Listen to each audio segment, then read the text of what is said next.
Die opsomming vir vandag se oordeenking is, en daarmee sluit ek af, wees nie bevrees nie. Ons kom met woorde, hulle kom met wapens. Dit was hoe 'n Amerikaanse prediker na die sluipkoor op Charlie Kirk die stryd tussen Christene en vyande van die Christengeloof opgesom het. Die verskil tussen verdraagsaamheid teenoor onverdraagsaamheid, liefde teenoor haat, nederigheid teenoor selfverheerliking en vrede teenoor geweld. Dis nie 'n oordrewe dramatisering om ons stryd as 'n geloofsoorlog te beskryf nie. Tydens strategiese beplanning voor 'n gevegsituasie word 6 W's aangespreek. Wie, wat, waar, wanneer, waarmee en wat daarna. In die geloofsoorlog waarin ons gewikkel is die beplanning en die strategie reeds deur God vir ons uitgewerk en ons moet dit net volg. Ons weet wie ons bron van krag is. Ons weet wat ons moet doen om te oorwin. Ons moet die geloof bou. Ons weet waar die stryd begin het. In die tuin van Eden, toe die listige slang Eva verlei het tot sonde. Ons weet wanneer die oorlog plaasvind. Ons hele geloofslewe is 'n stryd teen die bose. En ons weet waarmee ons die vyand oorwin, met geloof in die Almagtige en die waarheid soos ons dit in die woord vind. En ons weet ook wat die uiteinde van die geloofsoorlog is, die wat daarna, 'n ewige lewe in die teenwoordigheid van God. Waar vyande is daar nie vrede nie. Maar waar vrede is nie vrees nie.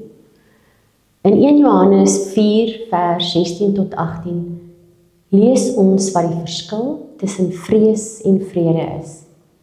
Die sekere wete dat ons deur God gered is. In vers 18 staan volmaakte liefde. Dit is die liefde wat in God vir ons is, het nie plek vir vrees nie. Volmaakte liefde dryf die vrees uit, omdat vrees nog straf verwag. Die nuwe lewende vertaling gebruik die woorde met straf behepes. En die wie aanhou vrees, het nog nie die volmaakte liefde bemeester nie. Die volmaakte liefde wat daar in God vir ons is, stel ons in staat om vrymoedig en vreesloos uit te sien na die oordeelsdag, want ons weet met 'n absolute sekerheid dat God se liefde ons red. Ons sekerheid en vrees wat ontstaan rondom eindtydvoorspellings word met hierdie sekere liefde uitgevee. Ons onthou dat God self liefde is. Alles wat God doen is liefdevol. Hy skep in liefde, hy regeer in liefde en hy oordeel in liefde. Sy goddelike natuur is liefde. Volgens vers 18 oorwin liefde alle vrees.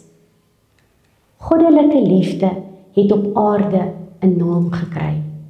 Jesus Christus. Tot en met die koms van Jesus Christus het die mensdom nog nie ware liefde sien woon, werk of leef nie. Hierdie volmaakte liefde het aan 'n kruishout gesterf. Hy het weer opgestaan en opgevaar na die hemel. Hy het sy gees in ons geplaas, wat ons oortuig dat ons almal deel in die liefde van God en dat ons almal God kan ervaar. As Christengelowiges moet ons hierdie geloof van God openbaar waar ons gaan. Ons moet leef wat ons ontvang het. En dit is 'n duidelike opdrag. Uit ons eie krag kan ons dit nie doen nie, maar die Gees versterk ons hierin. En daarom hoef ons nie aanslae of veroordelings of uitdagende tye te vrees nie, want liefde oorwin alle vrees. In Romeine 8 kry ons die versekering. In vers 35 lees ons: Wie kan ons van die liefde van Christus skei? Lyding of benoudheid of vervolging, honger of naaktheid, gevaar of swaard? In vers 38, hiervan is ek oortuig, geen dood of lewe of engele of magte of teenswoordige of toekomstige dinge of kragte of hoogte of diepte of enigiets anders in die skepping kan ons van die liefde van God skei nie. Die liefde wat daar is in Christus Jesus, ons Here.